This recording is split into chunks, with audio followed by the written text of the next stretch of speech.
Voice and Phenomenon by Jacques Derrida. Translated from the French by Leonard Lawlor. Read by Jacob Flanagan. Chapter 4. Meaning and Representation. Let us recall the objective and nerve of this demonstration. The pure function of expression of meaning, vouloir dire, lies not in communicating, informing, manifesting, that is, not in indicating. Now, the solitary life of the soul would prove that this kind of expression without indication is possible. In solitary discourse, the subject learns nothing about himself, manifests nothing to himself. In order to sustain this demonstration, whose consequences will be limitless in phenomenology, Husserl appeals to two types of arguments. 1. In internal discourse, I communicate nothing to myself. I can at most imagine myself doing that. I can merely represent myself as manifesting something to myself. Here we have only a representation and an imagination. 2. In internal discourse, I communicate nothing to myself, and I can only pretend to because I have no need to communicate anything to myself. Such an operation, communication from self to self, cannot take place because it would make no sense, and it would make no sense because it would have no purpose. The existence of psychical acts does not have to be indicated. Recall that only an existence can in general be indicated, because the existence of psychical acts is immediately present to the subject in the present instant. Let us first read the paragraph that ties together the two arguments. Quote, 1. Course speaks in a certain sense, even in solitary discourse, and it is certainly possible to think of oneself as speaking, and even as speaking to oneself as, for example, when someone says to himself, "You have gone wrong, you can't go on like that." But in the genuine sense of communication, there is no speech in such cases, nor does one tell oneself anything. One merely represents oneself, man stellt sich vor, as speaking and communicating. In a monologue, words can perform no function of indicating the existence of psychic acts, since such indication would be there quite purposeless, ganz wertlos wäre, for the acts in question are themselves lived by us at that very instant, im selben Augenblick. Unquote. These assertions raise very diverse questions, but they concern the entire status of representation in language. Here we have to consider the representation in the general sense of Vorstellung, also in the sense of representation as the repetition or reproduction of representation, as Vergegenwärtigen, modifying Präsentation, or Gegenwärtigen. Finally, we have to consider the sense of a representative taking the place of, occupying the place of another. Vorstellung, Repräsentation, Repräsentant, Stellerverste. Let us consider the first argument. In monologue, we communicate nothing to ourselves. One presents oneself, man stellt sich vor, as being a speaking and communicating object. Husserl here seems to apply to language the fundamental distinction between reality and representation. Between actual communication, indication, and represented communication, there would be an essential difference, a simple exteriority. Moreover, in order to gain access to internal language in the sense of communication, as pure representation, Vorstellung, we would have to pass through fiction, that is, through a particular type of representation, the imaginary representation that Husserl will define later as a neutralizing representation, Vergegenwärtigen. Can we apply this system of distinctions to language? First, we could have to assume that in communication, in the so-called actual practice of language, representation, in all senses of this word, would not be essential and constitutive. We would have to assume that the representation is only an accident, added contingently onto the practice of discourse. Now, there are grounds for thinking that in language, representation and reality are not added together here and there for the simple reason that it is impossible in principle to distinguish them rigorously, and no doubt we must not say that the impossibility is produced in language. Language in general is that impossibility by means of itself alone. Husserl himself provides us with the means to argue for that against him. In fact, when I actually, as we say, make use of words, whether I do this for communicative purposes or not, let us place ourselves here prior to this distinction, and in the case of the sign in general, from the start I must operate in a structure of repetition whose element can only be representative. A sign is never an event if an event is an empirical singularity that is irreplaceable and irreversible. A sign that would take place only once would not be a sign. A purely idiomatic sign would not be a sign. A signifier, in general, must be recognizable in its form, despite and across the diversity of the empirical characteristics that can modify it. It must remain the same, and be able to be repeated as such despite and across the deformations that we call the empirical event that necessarily undergo. A phoneme or grapheme is necessarily always to a certain extent each time that it is presented in a procedure or a perception, but it can function as a sign and as language in general only if a formal identity allows it to be reissued and to be recognized. This identity is necessarily ideal. It therefore necessarily implies a representation as Vorstellung, the place of ideality in general as Vergegenwärtigung, the possibility of reproductive repetition in general, Repräsentation, insofar as the signifying event is a substitute of the signified as well as of the ideal form of the signifier. Since this representative structure is signification itself, I cannot open up an actual discourse without being originarily engaged in an indefinite representativity. Perhaps someone will object to us that Husserl wants precisely to bring to light this exclusively representative character of expressivity by means of his hypothesis of a solitary discourse which would respond to the essence of discourse by dropping the communicative and indicative shell. This person might continue by saying that we have formulated our question precisely with Husserlian concepts. Of course. But the point is that Husserl wants to describe only the way that expression, and not signification in general, belongs to the order of representation as Vorstellung. Now, we just suggested that representation as Vorstellung and its other representative modifications are implied by every sign in general.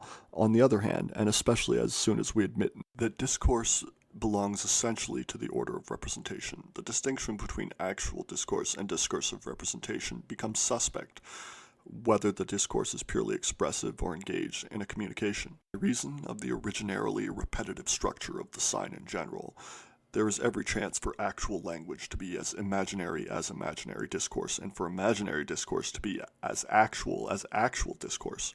Whether what is at issue is expressive or indicative communication, the difference between reality and representation, between the true and the imaginary, between simple presence and repetition, has already started to erase itself. Does not the maintenance of this difference in the history of metaphysics and still in Husserl respond to the obstinate desire to save presence and to reduce the sign or to make it derivative? And the sign all the potencies of repetition? This is as well to live in the assured, secured, constituted effect of repetition, of representation, in the effect of the difference which snatches away presence. To assert, as we have just done, that in sign the difference does not take place between reality and representation, etc., amounts to saying, therefore, that the gesture that sanctions this difference is the very erasure of the sign. But there are two ways to erase the originality of the sign, and we must be attentive to the instability of all these movements. They pass, in fact, very quickly and very subtly from one to the other. We can erase the sign in the classical way of a philosophy of intuition and of presence. This philosophy erases the sign by making it derivative. It cancels reproduction and representation by turning them into a modification that supervenes over a simple presence. But since there's such a philosophy, and in truth it is the philosophy and history of the West, has in the way constituted and established the very concept of the sign, this concept, at the moment of its origin, and in the heart of its sense, is marked by its will to derivation and erasure. Consequently, to restore the originality and the non-derivative character of the sign against classical metaphysics is also, by means of an apparent paradox, to erase the concept of the sign whose entire history and entire sense belong to the adventure of the metaphysics of presence. This schema holds as well for the concepts of representation, of repetition, of difference, etc., as well as for their entire system. The movement of the schema will only be able for the moment and for a long time to work from within, from a certain inside, the language of metaphysics. This work undoubtedly has already begun. We would have to grasp what happens inside when the closure of metaphysics comes to be named, with the difference between real presence and representation as Vorstellung. We find thus, by means of language, a whole system of differences drawn into the same deconstruction. The differences between the represented and the representative in general, the signified and the signifier, simple presence and its reproduction, presentation as the Vorstellung and representation as Vergegenwärtigung. This happens because representation as a presentation, Präsentation, as Vorstellung, for its represented. In this way, against Husserl's express intention, we come to make Vorstellung in general, and as such, depend on the possibility of repetition, and the most simple Vorstellung, presentation, Gegenwärtigung, depend on the possibility of representation, Vergegenwärtigung, describe the presence of the present from the repetition and not the reverse. This claim is against Husserl's express intention, but not without taking into account, as will perhaps appear later, what is discovered in his description of the movement of temporalization and of the relation to the other. Naturally, the concept of ideality must be at the center of this kind of problematic. Structure of discourse can only be described, according to Husserl, as ideality. There is the ideality of the sensible form of the signifier, for example, the sensible form of the word, which must remain the same and can remain the same only insofar as it is an ideality. Then there is the ideality of the signified, of the Bedeutung, or of the intended sense, which is to be confused neither with the act of intending nor with the object, since these last two cases might, as it may turn out, not be ideal. Finally, there is the ideality, in certain cases, of the object itself, which then secures, this is what happens in the exact sciences, the ideal transparency, the perfect univocity of language.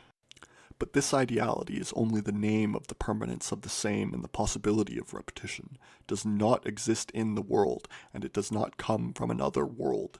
It depends entirely on the possibility of acts of repetition. It is constituted by the possibility of acts of repetition. Its being is proportionate to the power of repetition. Absolute ideality is the correlate of a possibility of indefinite repetition. Therefore say that being is determined by Husserl as ideality, that is, as repetition. Historical progress always has for its essential forms, according to Husserl, the constitution of ideality whose repetition and therefore tradition will be assured to infinity. Repetition and tradition, that is, the transmission and reactivation of the origin. And this determination of being as ideality is really a valuation, an ethico-theoretical act which reawakens the originary decision of philosophy in its Platonic form. Husserl at times admits this. What he always opposes is conventional Platonism. When he asserts the non-existence or the non-reality of ideality, he does this in order to acknowledge that ideality is according to a mode that is irreducible to sensible existence or to empirical reality, indeed to their fiction. By determining the ontos as eidos, Plato was doing nothing else. Now, and here once again we have to articulate the commentary on the interpretation, this determination of being as ideality is merged in a paradoxical way with the determination of being as presence. This is the case not only because pure ideality is always that of an ideal object standing over and against, being present in front of the act of repetition, Vorstellung being the general form of presence as proximity to a look, but also because alone a temporality determined on the basis of the living present as its source, determined on the basis of the now as source point, can secure the purity of ideality, that is, the openness of the repetition of the same to infinity. What does the principle of all principles of phenomenology actually mean? What does the value of originary presence to intuition as the source of sense and evidence, as the a priori of a priori, mean? It means first that certainty, which is itself ideal and absolute, that the universal form of all experience, Erlebnis, and therefore all life, has always been and always will be the present. There is and there will have never been anything but the present. Being is presence, or the modification of presence, the relation to the presence of the present as the ultimate form of being and ideality is the movement by which I transgress empirical existence, factuality, contingency, mundanity, etc., and first of all, mine. To think presence as the universal form of transcendental life is open to me to the knowledge that after my death, the present is. I can empty it of all empirical content. I can imagine an absolute upheaval of the content of all possible experience, radical transformation of the world. Doing this will not affect the universal form about which I have a strange and a unique certitude, since that form concerns no determinate being. It is therefore the relation to my death, to my disappearance in general, that is hidden in this determination of being as presence, ideality as the absolute possibility of repetition. The possibility of the sign is this relation to death. The determination and the erasure of the sign in metaphysics is the dissimulation of this relation to death, which nevertheless was producing signification.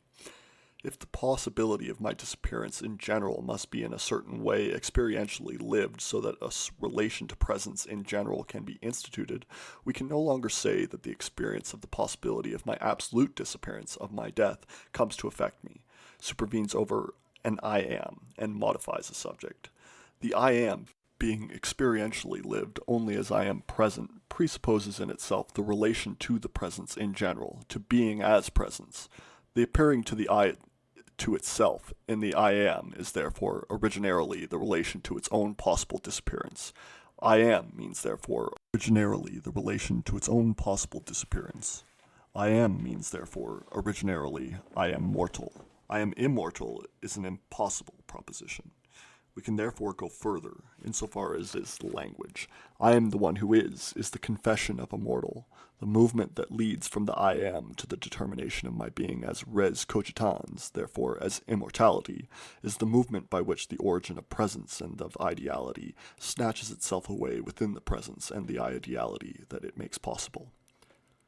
The erasure, or the derivation of the sign, is thereby merged with the reduction from imagination. Husserl's situation in regard to the tradition is ambiguous here. Undoubtedly, Husserl profoundly renews the problematic of imagination, and the role that he reserves for fiction in the phenomenological method indeed indicates that imagination is not in his eyes one faculty among many. Nevertheless, without neglecting novelty and the rigor of the phenomenological descriptions of the image, we must notice the inheritance there. Although Husserl constantly emphasizes that, in contrast to memory, the image is a neutralizing and non-positing representation, that this characteristic gives it a privileged place in phenomenological practice. All this does not call into question the general concept under which the image is classified into memory, representation, Vergegenwärtigung, that is, the reproduction of a presence. Even if what is produced is a pure fictional object of that presence, it follows that imagination is not a simple, neutralizing modification.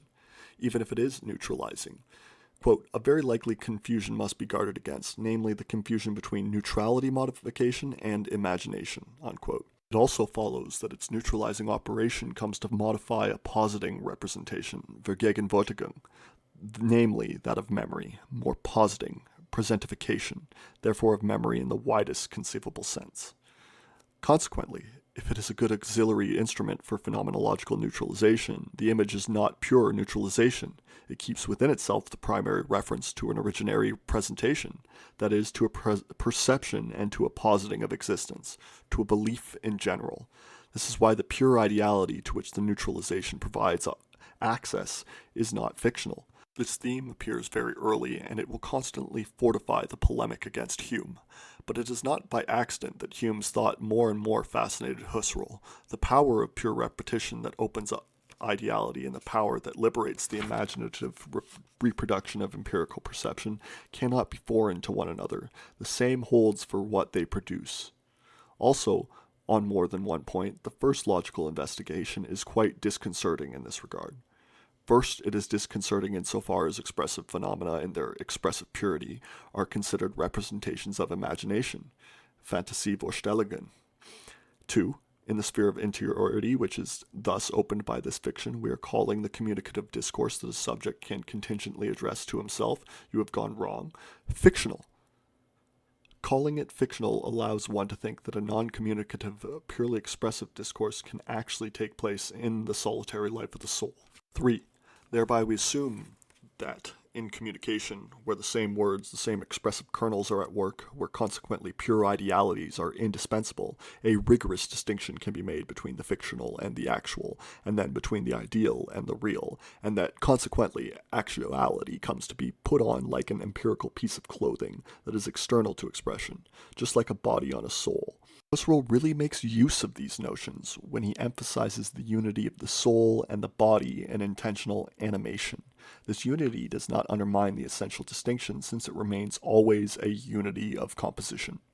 Within the pure internal representativity in the solitary life of the soul, certain types of discourse could actually be held as actually representative. This would be the case of expressive language, and let us say this already, purely objective theoretico-logical discourse, while certain others are still purely fictional. These fictions are located in the fiction would be the indicative acts of communication between myself and myself as another and myself as myself, etc. If we admit, as we have just tried to show, that every sign in general consists in an originarily repetitive structure, the general distinction between fictional use and actual usage of a sign is threatened. Sign is originarily worked over by fiction.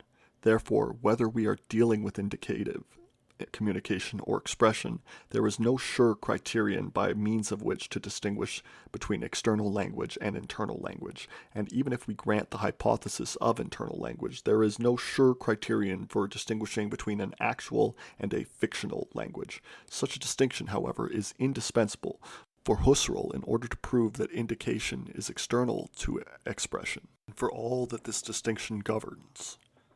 If we declare that this distinction is illegitimate, we foresee a whole chain of formidable consequences for phenomenology. What we just said about the sign holds thereby for the act of the speaking subject.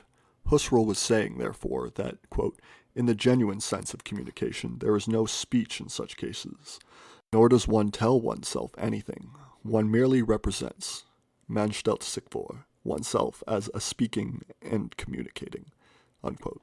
That statement leads us to the second argument that Husserl announced.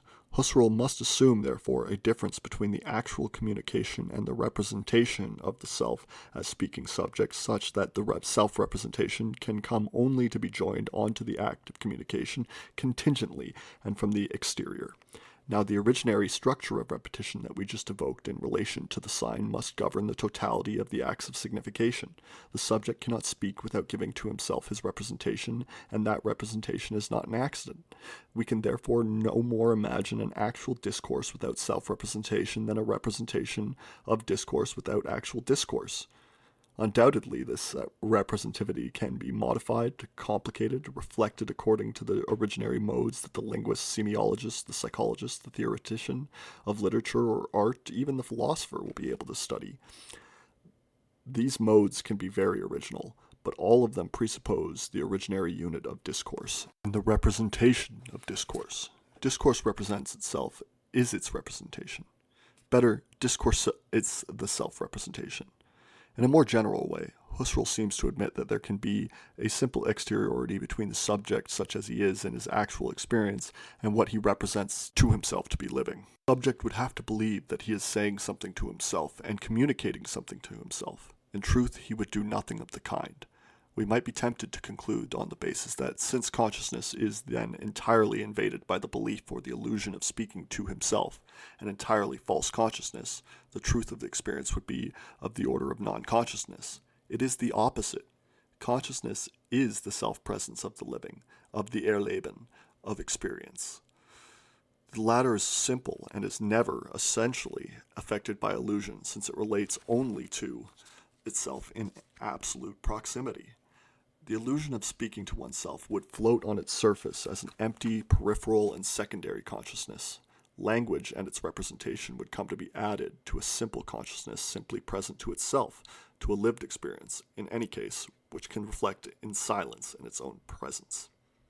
As Husserl will say in Ideas 1, quote, each lived experience in general, each lived experience actually alive, if we can say that, is a lived experience according to the mode of being present. Belonging to its essence is the possibility of reflection on the same essence in which it is necessarily characterized as being certain and present, unquote. The sign would be foreign to this self-presence, which is the foundation of presence in general, because the sign is foreign to the self-present of the living presence. We can say that it is foreign to presence in general and in what we believe to be able to recognize under the name of intuition or perception. For, and this is the final argument in this section of investigations, representation in indicative discourse is false. In monologue, it is useless. If the subject indicates nothing to himself, this is because he cannot do it, and he cannot indicate anything to himself, because he has no need to do so. Since the lived experience is immediately present to itself according to the mode of certainty and absolute necessity, the manifestation of the self to itself by means of delegation or the representation of an indexical is impossible, because it is superfluous. It would be, in all senses of the word, without reason, therefore without cause. It would be without cause because it would be without a purpose, sveklos, as Husserl says. Sveklosigkeit is of internal communication is the non-alterity, the non-difference in the identity of presence as self-presence. Of course, this concept of presence does not merely involve the enigma of the appearing of a being in absolute proximity to itself. It also designates the essence of this proximity, and this does not help to dispel the enigma.